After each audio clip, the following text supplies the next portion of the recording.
ایک صحابی رضی اللہ عنہ نے عرض کیا کہ اللہ کے رسول مجھے نصیحت فرمائے۔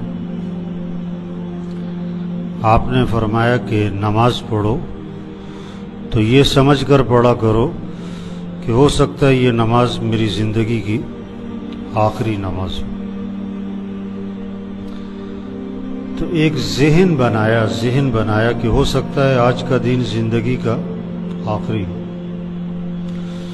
تو جس کو یہ پتہ لگ جائے کہ میری زندگی کا آخری دن ہے تو وہ کیسے اللہ کی بندگی اور اطاعت اور اللہ کو راضی کرے گا، گناہوں سے بچے گا، اس کا دل دنیا سے ہٹ جائے گا، اسے آخرت کی فکر لگے گی، عمل کا شوق پیدا ہوگا، گناہوں سے نفرت پیدا ہو جائے گی۔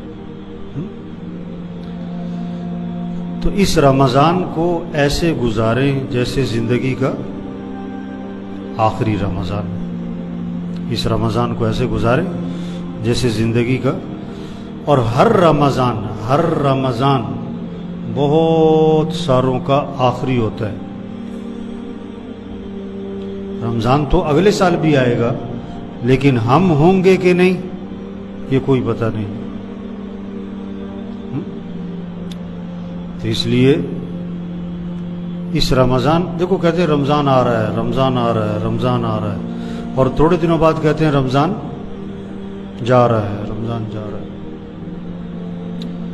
کتنا شور تھا، اب ایک روزہ گزر گیا جی، دوسرا گزر گیا جی، تیسرا گزر گیا، چوتھا گزر گیا، پھر کہیں گے عشرہ ختم، دوسرا عشرہ ختم، عید آ گئی جی۔ بڑی تیزی سے جا رہا ہے بھائی، مہمان ہے، اس کی قدر کریں۔ مہمان اللہ کا مہمان، اللہ کا مہمان، اس کی قدر کیا ہے؟ اپنے وقت کو ضائع نہ کریں، اپنے وقت کو، روزوں کا اہتمام، تراویح کا اہتمام، نمازوں کا اہتمام۔ دیکھو رمضان میں بھی آپ کی مسجد میں 2-2.5 صفحے، 3 صفحے بھی نہیں ہوئے۔ یہ کیا ہے؟ یہ دکھ کی بات، یہ افسوس کی بات، یہ پریشانی کی بات ہے۔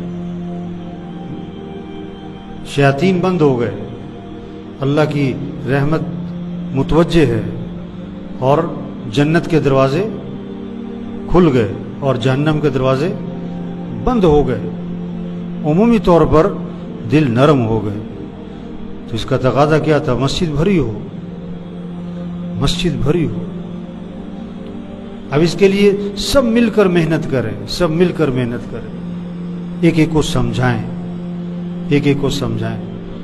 کوئی پوری کالونی میں نماز چھوڑنے والا نہ ہو، کوئی روزہ چھوڑنے والا نہ ہو، 100% روزہ رکھے۔ یہ نہیں کہ گرمی ہے، یہ نہیں کہ ہمیں کام پہ جانا ہوتا ہے۔ ایک طبقے کا ذہن بنا ہوا ہے کہ روزہ کون رکھے؟ جو فارغ ہے، ہم نے تو کام پہ جانا ہوتا ہے۔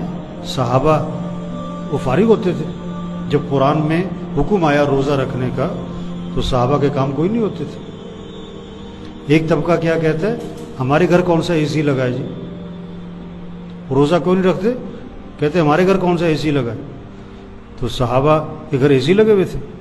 جب قرآن میں حکم آیا روزہ رکھو تو گھر گھر اے سی لگے ہوئے تھے۔ روزہ رکھنا ہے، ہر مسلمان میں جذبہ ہو، ہم اللہ کے بندے ہیں، ہمیں اللہ کی ماننی ہے، ہمیں گرمی سردی کو نہیں دیکھنا، ہمیں بھوک پیاس کو نہیں دیکھنا، ہمیں تو اللہ کے حکم کو دیکھنا ہے۔ روزہ رکھنا ہے، تراویح پڑھنی ہے۔ ایک بہت بڑا طبقہ ہے تراویح پڑھتا ہی نہیں، اس کی نیت ہی نہیں۔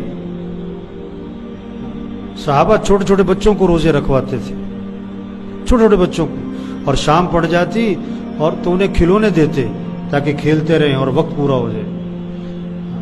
یہ جذبہ پیدا کریں، روزہ رکھنا ہے، تراویح پڑھنی ہے۔ یہ قرآن کا مہینہ، رمضان قرآن کا مہینہ ہے۔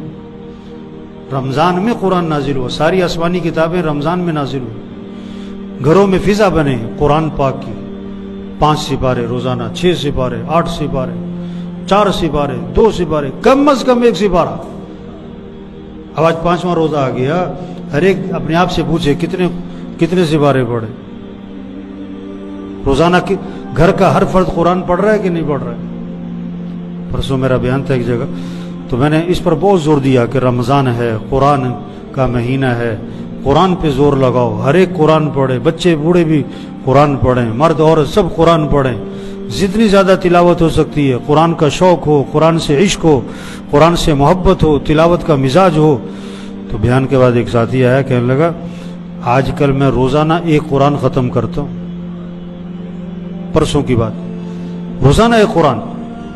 ابھی ایسے لوگ ہیں، جتنے بھی ہمیں نا اپنے گھروں میں فضا بنائے، قرآن پڑھنا ہے، ذکر کرنا ہے۔ آپ صلی اللہ علیہ وسلم نے فرمایا کہ رمضان میں 4 چیزوں کی کثرت کرو، رمضان میں 4 چیزوں کی کثرت کرو۔ ایک، لا الہ الا اللہ، لا الہ الا اللہ، لا الہ الا اللہ، اس کو کثرت سے بولو، کثرت سے بولو۔ اگر ہر نماز کے بعد بھی چلو ایک دفعہ ایک تسبیح کر لے، 5 تسبیح ہو گئے، کیا مشکل ہے؟ 3 منٹ لگتے۔ آپ صلی اللہ علیہ وسلم نے فرمایا جو 100 مرتبہ پڑھے لا الہ الا اللہ، لا الہ الا اللہ 100 مرتبہ روزانہ، جب قیامت کے دن اٹھے گا تو اس کا چہرہ 14ویں رات کے چاند کی طرح چمک رہا ہو۔ گھر کا ہر فرد پڑھے۔ دوسرا، رمضان میں کثرت کرو استغفار کی، استغفر اللہ الذی لا الہ الا هو الحی القیوم واتوب الیہ، استغفر اللہ ربی من کل ذنب واتوب الیہ، رب اغفر وارحم وانت خیر الراحمین۔ کوئی بھی استغفار چھوٹا سا، استغفر اللہ، استغفر اللہ، استغفر اللہ، استغفر اللہ۔ بچوں کے ہاتھ میں تسبیح ہو، بوڑھوں کے ہاتھ میں تسبیح ہو، ذکر کی فضا بنے۔ تیسرا، رمضان میں اللہ سے مانگو کہ اللہ میرا ٹھکانہ جنت بنا دے۔ کامیابی کس کا نام ہے؟ جنت میں چلے جانا، جہاں ہر خواہش پوری ہوگی، جو مانگے گا ملے گا، جہاں ہمیشہ کی زندگی اور جوانی اور صحت اور خوشیاں، جہاں دودھ شہد شراب پانی کی نہریں، جہاں سونے چاندی کے محلات، یہ ہے کامیابی۔ اے اللہ میرا ٹھکانہ جنت بنا۔ چوتھا کہ اللہ مجھے جہنم سے بچا لے۔ ناکامی جہنم میں چلے جانے کا نام۔ ساری دنیا کا بادشاہ تھا، مر کے جہنم میں گیا، ناکام۔ 10 کنال کا بنگلہ تھا، مر کے جہنم میں گیا، ناکام۔ 4 کروڑ کی گاڑی تھی، مر کے جہنم میں گیا، ناکام ہے۔ کہ اللہ مجھے جہنم سے بچا۔ تو یہ رمضان کا مہینہ، اس میں کثرت ہو لا الہ الا اللہ کی، استغفار کی، اللہ سے جنت کا مانگنا ہو اور جہنم سے پناہ مانگنا۔ دعاؤں کی فضا بنے۔ افطار کا وقت دعا کا وقت ہے، سحری کا وقت دعا کا وقت ہے۔ کم از کم 10 منٹ 15 منٹ گھر کا ہر فرد دعا مانگے۔ اب ابھی سحری ہوئی ہے، اب ہر ایک اپنے آپ سے پوچھے 10 منٹ دعا مانگی، 15 منٹ دعا مانگی؟ چلو کم از کم بیٹھ کے 5 منٹ دعا مانگی کہ نہیں؟ اگر نہیں مانگی، اس کا کیا مطلب ہے؟ کہ یہ اپنے آپ کو اللہ کا محتاج نہیں سمجھ رہا ہے۔ ہم اللہ کے محتاج ہیں، ہمارے مسئلے حل کرنے والا اللہ ہے، ضرورتیں پوری کرنے والا اللہ ہے، پریشانیوں سے بچانے والا اللہ ہے، گھر کے نظام کو چلانے والا اللہ ہے۔ افطار میں دعا مانگیں، سحری میں دعا مانگیں، دعا کی فضا بنے۔ یہ دعا کا مہینہ ہے۔ آپ صلی اللہ علیہ وسلم نے فرمایا جب رمضان کا مہینہ شروع ہوتا ہے، اللہ عرش اٹھانے والے فرشتوں سے فرماتے ہیں اپنی اپنی عبادت چھوڑ دو، اب تمہارا ایک ہی کام ہے، روزے داروں کی دعاؤں پر آمین کہتے رہو۔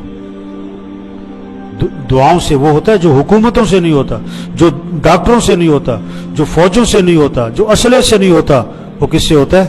وہ دعاؤں سے ہوتا ہے۔ یہ دعا کا مہینہ ہے۔ تو اس لیے بھائی رمضان آیا اور یہ چلا جائے گا، چلا جائے گا، اس کو قیمتی بنائیں، اس سے فائدہ اٹھائیں۔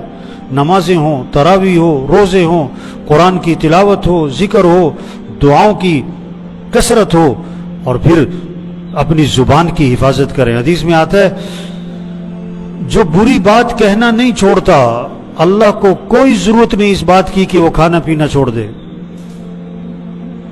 آپ نے فرمایا کہ روزہ ڈھال ہے، یعنی جہنم سے بچاؤ کا سامان ہے، عذاب سے بچاؤ کا سامان ہے، شیطان سے بچنے کا ذریعہ ہے، جب تک کہ اس کو پھاڑ نہ ڈالے۔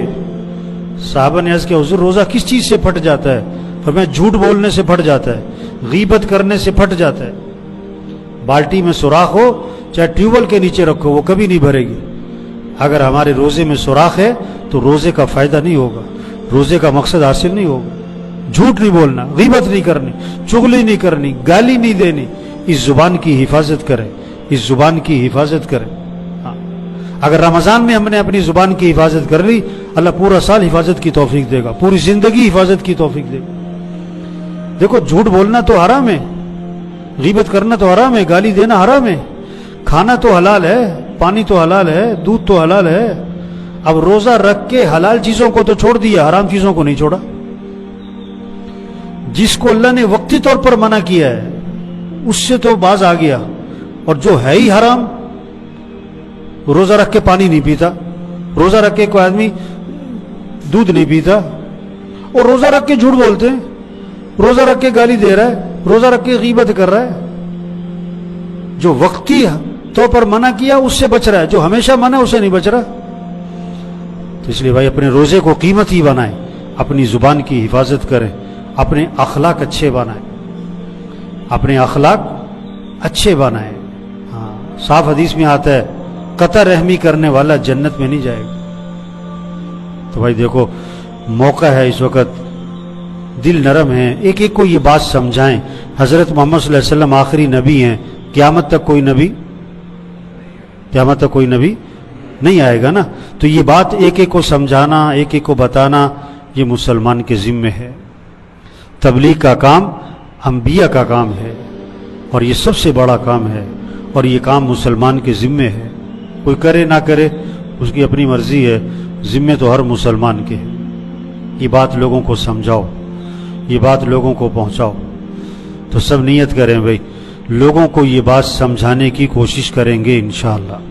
اپنے اپنے گھروں میں فضا بنائیں, نماز کی فضا, قرآن کی فضا, ذکر کی فضا, دعاؤں کی فضا, اعمال کی فضا بنائیں. گھر کے سارے افراد اپنا نظام الاوقات بنائیں. یہ نہیں کہ سو رہے ہیں تو سو رہے ہیں, بیٹھے ہیں تو بیٹھے ہیں. اور سب سے بڑا نقصان کا جو سبب ہے اس وقت, اور سب سے بڑا جو نقصان کا آلہ ہے اور انسان کے وقت کو ضائع کرنے والی چیز ہے, وہ موبائل ہے. جسے دیکھو کس پہ لگا ہوا ہے, موبائل پہ لگا ہوا ہے. صرف بچے نہیں, بڑے بھی, جسے دیکھو موبائل. روزانہ 4 5 6 گھنٹے لوگوں کے کس پہ لگ رہے ہیں, 4 5 6 گھنٹے لوگوں کے موبائل پہ لگ رہے ہیں. توبہ. جو وقت قرآن پہ لگتا, جو وقت ذکر پہ لگتا, جو وقت دعاؤں پہ لگتا, جو وقت وہ کہاں لگ گیا, موبائل پہ. تو کم از کم اس رمضان کے مہینے میں کوشش کریں کہ موبائل سے جان چھوڑو. چھری کا استعمال غلط ہو تو جان کا خطرہ, اور موبائل کا استعمال غلط ہو تو ایمان کا خطرہ. ٹھیک ہے نا جی, کوشش کریں گے نا انشاءاللہ.